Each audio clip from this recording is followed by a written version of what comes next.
impact that social media has in relationships is actually crazy. Especially young relationships, whether it be Snapchat, whether it be Instagram, whether it be YouTube, whether it be TikTok.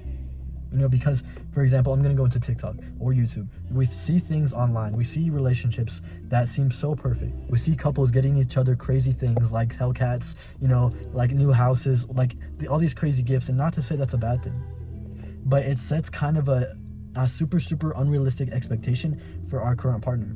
Maybe because we're not in that stage of our life where we can go and buy our partner a Hellcat or buy our partner a house or whatever it is, these crazy gifts, that Birkin bag. It sets a super high unrealistic expectation for our partner, on both sides. Or even effort, like, oh, my partner didn't do this, but this person did this, that must mean my partner's bad.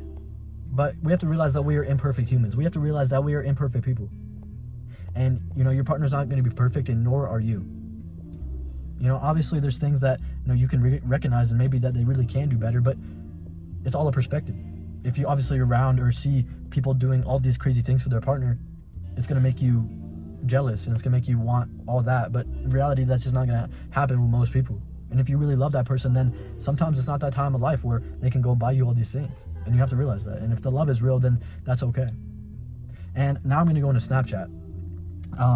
For me, this is a big one. Snapchat in my relationship in the past has been so crazy and made me overthink so much. Because, first of all, Snap Score. Your Snap Score, you watch their Snap Score. If it goes up, then you're like, what the fuck? They're not talking to me. They're not texting me, but they're texting somebody else. And that obviously makes you overthink. That obviously makes you, think that, they're cheating or doing whatever, right? And then, location. If you have to share each other's location.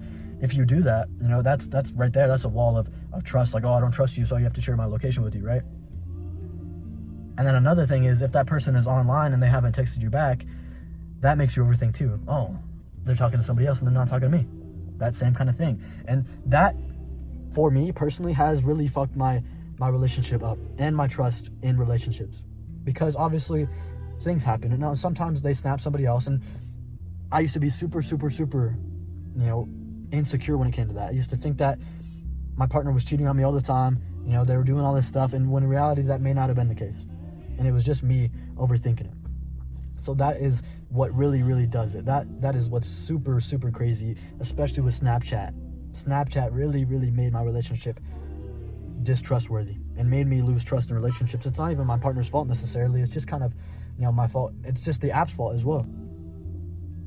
But it's also my fault for overthinking all the time.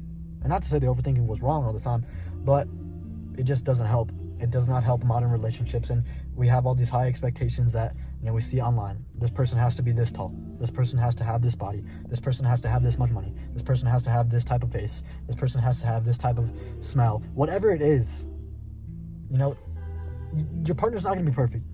And the person that, they don't have to be perfect up to relation or social media standards. They just have to be perfect for you. And you have to recognize that. The person that I'm really thinking about all the time, she is perfect for me. She is perfect for me regardless of what she has, what she doesn't have. Because we've been locked in forever. And sure, we may not be locked in right now. And sure, we may not have been locked in for a while. But that person is still my person. I'm not holding on to dead weight. I am simply doing me. I'm working on me. But if that person comes around again, if that person and I, finally rekindle and, actually boss shit up and actually do the shit that we're supposed to be doing and actually, mature, which we have been doing, which is great, then, obviously we can get to that. But social media, it really messes up modern relationships. It really does. The main thing is to not let social media impact and influence your relationship to where you think that your partner has to be perfect up here. When in reality, they're right here and the average is right here. But you're just not seeing it because you see only up here. You only see the super, super crazy things and you think that that's what everything in reality is. When reality is like right here, but your partner's given here. And you have to realize that. You have to realize that a lot of things on social media are not real. Most things are not real. And that ruins relationships. Social media does ruin relationships.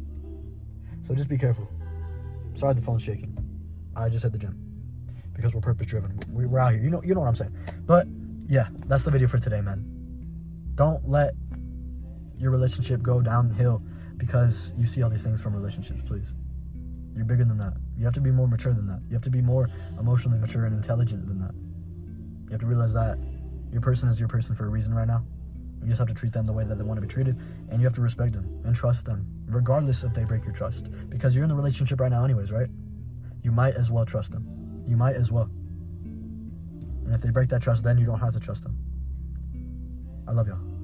Stay blessed, stay positive, stay true. Don't forget to stay you. That's the most important part. And as always, you know what I'm going to do because we do it every single day. Let's catch you in the next video, man. Peace.